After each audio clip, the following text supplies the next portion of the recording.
한국 사람들에게 있어서 호칭, 존칭 이런 게 굉장히 중요합니다.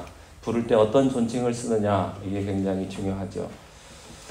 미국은 조금만 친해져도 이름을 부릅니다. 다 큰 어른들끼리 뭐 빌, 탐, 존, 제임스. 우리 교회 제임스가 참 많습니다. 제임스 1, 2, 3 이렇게 있으신데 이름 불러요. 이름 부릅니다. 제가 아는 한국 분이 연세가 한 80이 넘으신 분인데 미국 며느리를 뒀는데 이 며느리가 들어와가지고 시어머니한테 그분 이름이 베티거든요. 베티 이러니까 그분이 굉장히 영어도 잘하시고 아메리칸 아이디 되신 분인데도 그 말을 못 듣겠더래요.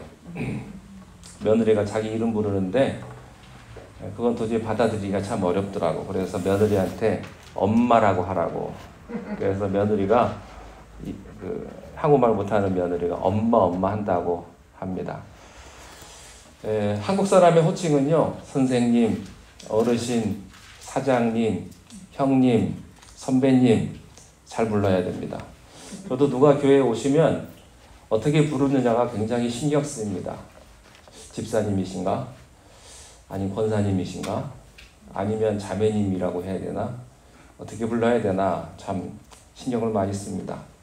그런데 하나님은 우리들에게 하나님을 부를 때 뭐라고 하라고 하셨냐면 아버지라고 부르도록 하셨습니다.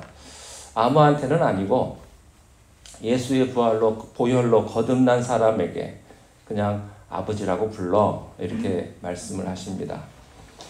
그런데 하나님을 아버지라고 부르는 것을 힘들어 하시는 분이 있습니다. 육신의 아버지에게 상처가 많은 분들이죠. 경제력도 없으면서 집에 와가지고 툭 하면 어머니를 때리고 집안 가구를 다 때려 부시고 되게 이런 사람이 밖에 나가서는 삑소리를 못하는 경우가 많습니다. 그런 아버지한테 상처를 받고 자란 사람이 교회에 왔다가 하나님을 아버지라고 부르라고 하니까 화가 난 거예요. 아버지라는 말이 싫은데 만약에 하나님이 우리 아버지와 같은 분이시면 나는 하나님을 믿기 싫다. 그래서 목사님이 이렇게 그 청년에게 설명을 했습니다. 하나님이 얼마나 선하시고 좋으신 분인가를 설명을 했어요. 그랬더니 이 청년이 울면서 하는 말이 그런 아버지라면 내가 하나님을 아버지라고 부르겠다. 그분을 믿지 않을 이유가 없지 않습니까? 라고 했습니다. 그렇습니다. 하늘아버지는 선하고 좋으신 분이십니다. 오늘은 삼위일체론 중에서 성부 하나님에 대한 말씀을 나누도록 하겠습니다. 우리는 매주 목요일마다 기독교 베이직, 기독교 교리에 대해서 공부를 하고 있습니다. 죄란 무엇인가, 구원이란 무엇인가, 또 이런 것들을 했고요. 오늘은 성삼위론, 성부, 성자, 성령, 삼위일체론 가운데 성부 하나님에 대한 말씀을 잠시 좀 나누도록 하겠습니다. 우리 하나님은 어떤 분이신가 하는 겁니다. 하늘 아버지가 어떤 분이신지를 알 때 우리는 훨씬 이해가 빠르게 되고 또 인생의 모든 상황에서 기도할 때 오해 없이 하나님을 향해서 담대함과 자유함을 가지고 나갈 수가 있게 될 것입니다. 첫 번째, 우리 하나님 아버지는요, 창조주십니다. 성경에서 제일 유명한 구절이 창세기 1장 1절인데요. 다 아실 것입니다. 한번 읽어보겠습니다. 시작. 태초에 하나님이 천지를 창조하시니라. 히브리어 언어에 보면 딱 네 단어로 되어 있습니다. 태초, 하나님, 천지, 창조. 딱 네 단어로 되어 있어요. 이 네 단어 속에 얼마나 엄청난 의미가 담겨 있습니까? 하나님이 창조주라는 사실. 여러분, 이 사실을 인지하지 않고 있는 사람들이 얼마나 많아요. 하나님이 없다는 거예요. 창조주가 없는데 어떻게 창조물이 있겠습니까? 진화론자들은 모든 것이 우연히 생겼다고 말을 합니다. 여러분, 제가 앞에 서 있는 이 강단은 우연히 만들어진 게 아닙니다. 누군가가 만들었기 때문에 여러분 앞에 이 강대상이 있는 거예요. 만약에 이것이 그저 어쩌다 보니까 우연히 만들어졌다라고 말을 한다면 그 사람은 정신병자죠. 이 심플한 것도 누가 만들었으니까 그 자리에 있는 거예요. 나무나 꽃, 씨가 뿌려졌기 때문에, 원인이 있기 때문에 결과가 있는 것입니다. 이유가 있는 거예요. 그 앞에 이 잔디 공사를 할 때 조현 집사님하고 모래를 사왔어요. 모래를 이렇게 조 집사님 트럭에다가 모래를 잔뜩 사가지고 와가지고 여기 뒤에다 부었습니다. 그래가지고 모래를 이제 퍼서 나르는데 모래를 한참 퍼내는데 모래 안에 뭐가 하나 자라고 있어요. 그래서 집사님 이게 왜 여기서 나오죠? 그러니까 집사님 다 잊어버리셨죠? 저는 기억하고 있어요. 집사님 뭐라고 하셨냐면 씨가 떨어졌는가 봐. 그러셨거든요. 그렇죠. 모래 속에 당연히 씨가 들어갔으니까 거기서 뭐가 나왔겠죠. 모래만 있는데 어떻게 그게 나왔겠습니까? 그래서 제가 참 바보였다 이런 생각을 제가 했어요. 원인이 있으니까 이유가 있으니까 결과가 있는 거 아니겠어요? 거기에 씨가 뿌려졌기 때문에 모래 속에서도 생명력 있게 뭐가 튀어나온 거예요. 여러분 그런데 이 탁자보다 이 강대상보다 또 밖에서 보시는 여러분 동물이나 짐승보다 훨씬 더 미묘한 인간이 그냥 생겼다는 말입니까? 창조주가 없다면 피조물도 없어요. 그래서 하나님이 없다고 말을 하는 사람들은요, 자기가 없다고 말하는 사람과 같은 것입니다. 태초에 하나님이 천지를 창조하셨어요. 그가 태초에 창조하셨다는 말은 그가 영원하신 분이라는 뜻입니다. 역사는 그가 시작하셨기 때문에 돌아가기 시작을 한 거예요. 어떤 분이 이 지구의 시간을, 그 역사의 시간을 스타트를 누르신 겁니다. 그래서 역사가 시작이 되었죠. 역사는 하나님의 선물입니다. 시간은 하나님의 선물이세요. 하나님은 우리를 시간 속에 살게 하셨습니다. 과거와 현재와 미래. 그래서 인간은요, 유한한 존재입니다. 그렇지만 하나님은 무한한 분이세요. 하나님은 시간과 공간을 초월하시는 분이십니다. 그래서 우리가 영원하신 하나님을 이해한다고 할 때 우리와 똑같은 과거, 현재, 미래 이런 일상 속의 분이라고 생각하면 안 됩니다. 그래서 우리가 성경을 보잖아요. 그러면 과거, 현재, 미래가 막 뒤섞여 놓은 것 같은 부분들이 나와요. 예수님이 태어나시기 전 700년 전에 이사야 선지자가 있었는데 그가 예수님에 대해서 예언하기를 이렇게 예언을 합니다. 한 아기가 우리에게서 낳고, 그러니까 과거형을 씁니다. 700년 전인데 예수님이 낳았다는 것입니다. 과거로 얘기하는 거예요. 그러니까 700년 후의 미래를 과거처럼 말하는 겁니다. 또 보면 예수님께서 변화산에 계실 때 오래전 살았던 모세와 엘리야가 와서 예수님과 함께 교제하는 그런 장면이 나옵니다. 그러니까 예수님이 현재에 있는데 과거의 사람들과 같이 있는 거예요.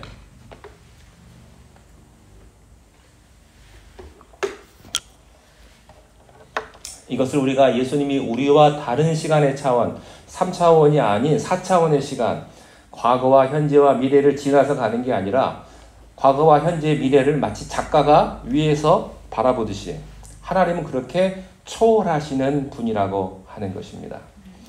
하나님은 영원하신 분이시기 때문에요. 분이시기 때문에 하나님은 영원히 젊으시고 하나님은 영원히 성숙하신 분이세요. 원래 사람이 젊으면 장단점이 있죠. 열정이 있고 진취적이고 도전적이고 그렇지만 경솔하기가 쉬워요. 감정적이기가 쉽습니다. 그리고 나이가 들면 성숙해지고 신중해지고 지혜로워지죠. 그렇지만 또 경직되기가 쉬워요. 젊을 때는 운전하는 게 재밌고 운전하는 게 굉장히 쉬워요. 그렇지만 연세가 드시면 반응이 조금씩 느려집니다. 예전과는 다르다는 것을 많이 느끼실 것입니다. 그런데 하나님은 그렇지 않으세요. 우리의 생각으로 하나님을 생각하면 안 됩니다. 하나님이 젊으셨을 때 홍해를 갈랐으니까 지금은 연세를 많이 드셨기 때문에 힘드실 거다. 그렇지 않아요. 하나님은 그때나 지금이나 똑같으신 분이세요. 하나님은 시간을 초월하신 영원자이십니다. 두 번째, 하나님은 어떤 분이신가? 크신 분이십니다. 하나님이 태초에 하나님 천지를 창조하신다고 하셨을 때 천지를 영어로 뭐라고 하냐면 heavens 붙고 그 다음에 and the earth라고 되어 있습니다. 이 하늘과 땅인데요. 이 하늘과 땅이 얼마나 큰지 우리는 감도 잡지를 못합니다.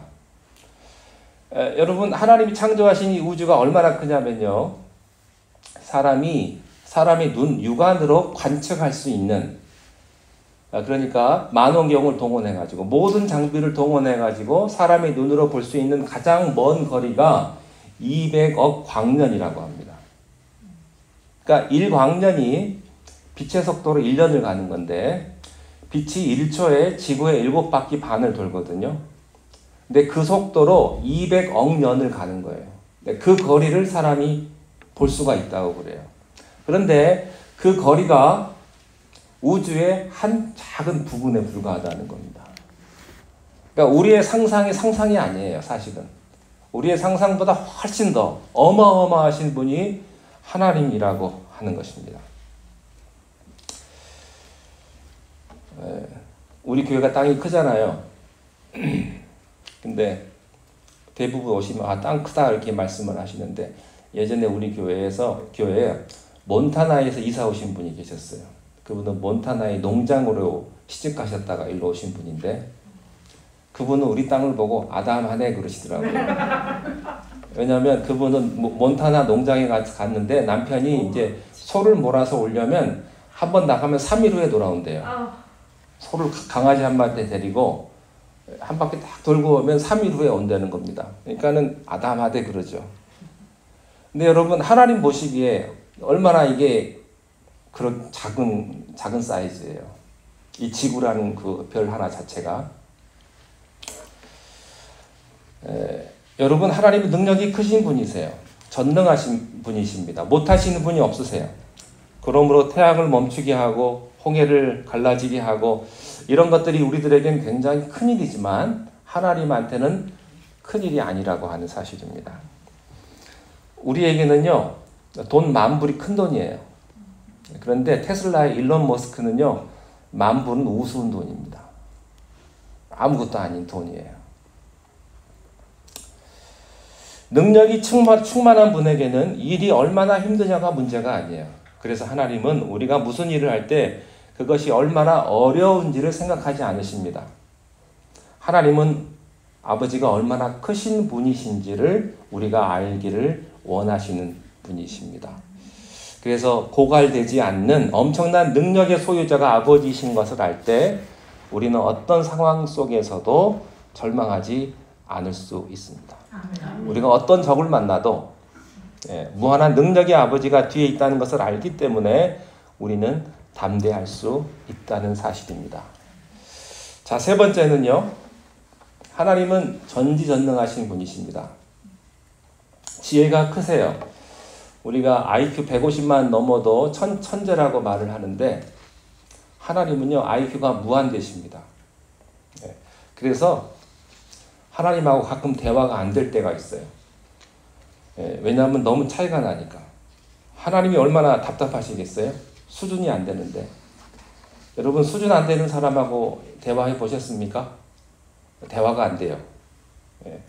그런데 인간은요, 기술이 발전하면 발전할수록 인간은 자기들을 신이라고 착각을 합니다.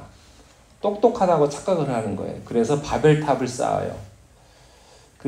얼마 전에 뉴스에 보니까 라스베가스 호텔이 해커들의 공격을 받아가지고 모든 호텔들이 다 셧다운 됐다고 그러더라고요.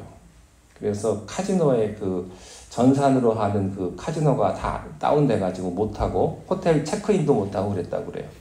근데 그 세계에서 잘 나가는 전문 해커들의 잘 쓰는 아이디가 뭔지 아세요? 암호가 갓이에요, 갓. 자기가 하나님이라는 거예요. 이 세계에서는. 지금 인간의 기술로 최고의 작품이 뭐라고 말하냐면 반도체라고 이야기를 합니다. 반도체. 근데 그 반도체가 그 손톱만큼 한 그 마이크로칩이 있는데 그 마이크로칩에 담을 수 있는 양이 100만 권 정도의 정보량이 그 안에 들어간다고 그래요. 그게 손톱만한 크기인데. 근데 그거하고 비교할 수도 없는 인간의 세포, 눈에 보이지 않는 그 세포 속에 마이크로칩의 1000만 배 이상의 모든 정보가 하나님께서 그 안에 넣어 놓으셨다는 거죠. 그렇기 때문에 우리가 창조자 하나님의 지혜를 논할 때 주님의 그 높고 위대하심에 우리는 손을 들 수밖에 없어요. 그래서 우리 인생에서 머리를 굴려서 방법이 없다. 수가 안 보인다. 길이 막혔다고 할 때 그때가 바로 기도할 때입니다. 왜냐하면 우리 수준으로 방법이 안 보이는 거지 하나님의 수준에는 방법이 많아요. 차원이 다르다는 게 그런 거예요. 여러분 높이를 모르는 2차원적인 존재에게는요. 사방이 막히면 끝난 거예요. 그러나 3차원 공간을 이용할 수 있는 3차원의 존재는요. 그 공간을 뛰어넘으면 되는 거예요. 근데 2차원은 그걸 보지를 못하는 것이죠. 그런데 하나님은요. 4차원적이시고 5차원적이시고 헤아릴 수가 없다는 사실입니다. 우리가 사방이 다 막혔어. 도저히 안 돼. 이건 불가능해. 이렇게 바둥바둥 할 때 하나님 보시기에는 가소로운 거죠. 수가 없는 것이 아니라 하늘의 수를 네가 모르기 때문이다 하는 겁니다. 사랑하는 여러분, 그러므로 여러분의 인생에 길이 막히고 머리가 안 돌아가고 그럴 때 하나님께 구하십시오. 그 하나님께서 상상할 수 없는 지혜로 여러분에게 주실 줄로 믿습니다. 우리가 하나님이 전능하시고 전지하신 하나님을 믿을 때 우리 믿음의 크기가 달라지고요. 인생을 대하는 태도가 달라진다고 하는 사실입니다. 자, 한 가지만 더 하고 마치겠습니다. 하나님은 어떤 분이시냐면 거룩하신 분이세요. 이게 굉장히 중요합니다. 자, 시편 99편 3절 말씀을 읽겠습니다. 시작. 주의 크고 두려운 이름을 찬송할지니 그는 거룩하시미로다. 그는 거룩하시미로다. 거룩하다는 말의 뜻이 뭐냐면 다르다고 하는 뜻입니다. 차별되었다는 뜻이에요. 뭐가 다르십니까? 그는 너무나 올바르신 분이세요. 그리고 너무나 선하신 분이십니다. 진실하신 분이고요. 깨끗한 분이십니다. 하나님이 거룩하신 분이다. 선하시고 진실하신 분이다라는 사실이 얼마나 다행인지 모르겠습니다. 왜냐하면 하나님같이 능력이 많고 전지전능하신 분이 조금이라도 거짓되거나 악하거나 사기꾼이면 어떡해요? 우리가 보통 영화나 이런 데서를 보면요. 슈퍼 히어로가 악당이 되어버리면 막을 방법이 없는 거예요. 나쁜 맘 먹으면 그런 사람들이 능력 있는 사람들이 나쁜 맘 먹으면 큰 재앙입니다. 세상에서 큰 권력을 가진 사람들이 조금만 좀 이상한 짓 해버리면 가령 러시아의 푸틴이나 북한의 김정은 같은 사람이요 이상한 짓 해버리면 세상은 재앙 속으로 빠질 수밖에 없는 거죠. 전지하시고 전능하신 하나님이 1%라도 사기성이 있다, 거짓이 있다, 말바꾸기를 한다 이러면 우리가 얼마나 끔찍합니까? 그러나 진실하신 하나님이 우리가 믿는 하나님이라고 하는 사실입니다. 네, 여러분들이요 하나님이 거룩하시다고 하는 것을 이해를 해야 구약 성경의 어떤 부분을 이해할 수가 있습니다. 어떤 청년이 성경을 읽다가 이런 질문을 해요. 하나님 너무 잔인하다는 거예요.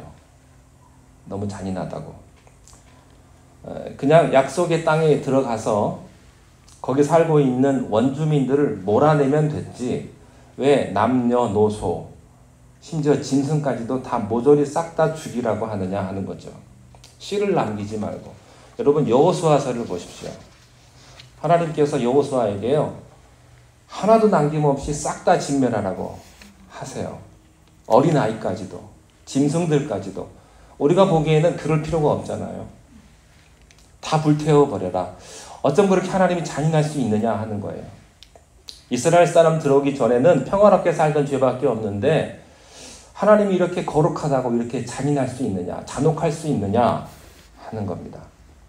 그런데요, 여러분 이것을 이해하셔야 되는데, 그 가나안에 살고 있던 그 토족 그 세력들, 토호 세력들은요, 평화롭게 살던 온순하고 따뜻한 민족이 아니었습니다.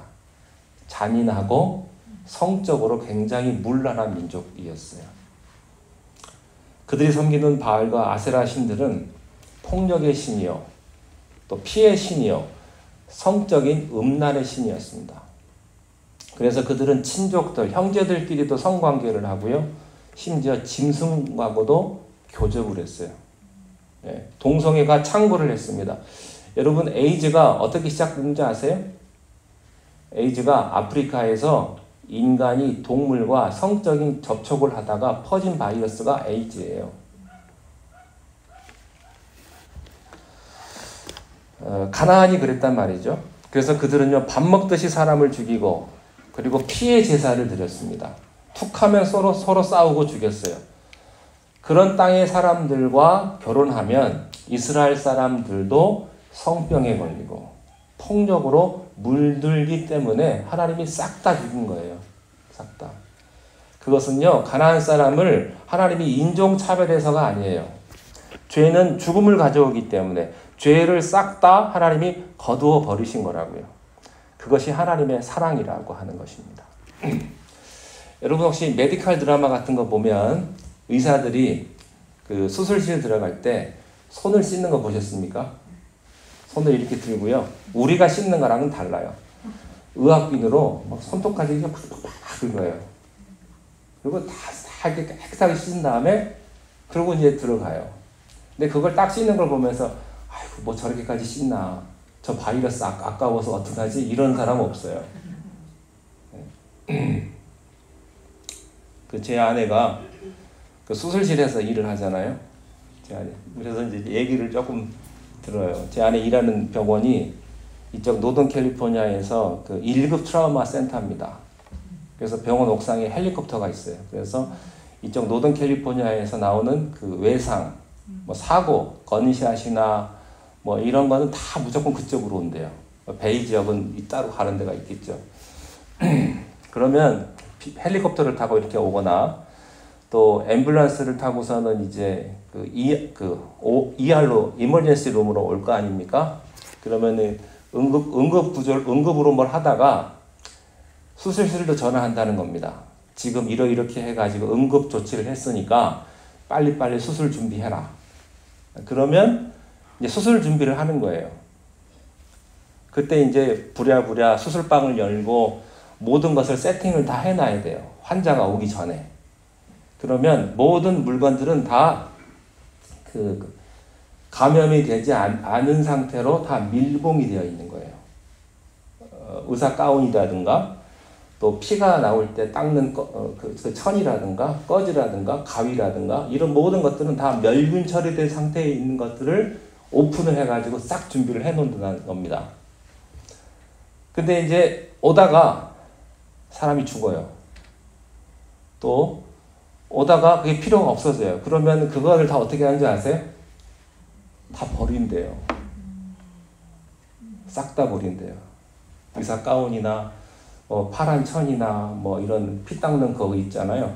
쓰레기통 다 집어넣는 거. 그건 깨끗한 건데 단지 컨테미네이트 됐다는 이유 하나만으로 버릴 수밖에 없다는 거예요. 근데 그게 아깝잖아요. 그래서 제 아내가 가지고 와요. 네, 교회 저기 가보시면 파란 천 있죠? 그거 다 병원에서 온 거예요. 병원에서 그냥 집어온 거 절대 아닙니다. 혼자 온 거 아니에요. 그걸 다 버리니까 거기서 일하시는 그 널스들이나 닥터들이 가지고 간다는 거예요. 집에서 쓰려고. 왜냐면 깨끗하니까. 그런데 이거 한 오픈했는데 이거 아까워가지고 또 써야지. 그럴 수 없다는 거예요. 100% 완전 무결하는 걸로 써야 그 다음 환자에게 그걸 사용할 수 있다는 거죠. 그거 아까워하면 안 돼요. 여러분, 거룩이란 그런 거예요. 조금이라도 때가 묻으면 싹 다 버려야 되는 거예요. 왜냐하면 하나님은 거룩하신 분이시기 때문에 그렇습니다. 하나님은 창조주이십니다. 하나님은 전지전능하신 분이시고 크신 분이십니다. 그리고 하나님은 거룩하신 분이십니다. 3주 후에 계속하겠습니다. 기도하겠습니다. 하나님 아버지, 하나님은 우리에게 내가 거룩하니 너희도 거룩하라 말씀하셨습니다. 우리가 거룩을 버릴 때 죽음이 온다는 것을 하나님께서 우리에게 일깨워 주시고 우리에게 깨끗하게 거룩하게 세상을 살아가라고 명령하십니다. 하나님 아버지, 우리가 세상 속에서 세상의 때에 타협하지 않고 세상에 물들지 않고 온전히 믿음으로 살아가는 하나님의 백성들이 다 되게 인도하여 주시옵소서. 예수님의 이름으로 기도하옵나이다. 아멘. 하늘에 계신 우리 아버지여, 이름이 거룩히 여김을 받으시오며 나라의 임하옵시며 뜻이 하늘에서 이룬 것 같이 땅에서도 이루어지이다. 오늘날 우리에게 일용할 양식을 주옵시고 우리가 우리에게 죄진 자를 사하는 것 같이 우리 죄를 사하여 주옵시고 우리를 시험에 들게 하지 마옵시며 다만 악에서 구하옵소서. 나라와 권세와 영광이 아버지께 영원히 있사옵나이다. 아멘. 수고하셨습니다. 안녕히 돌아가십시오.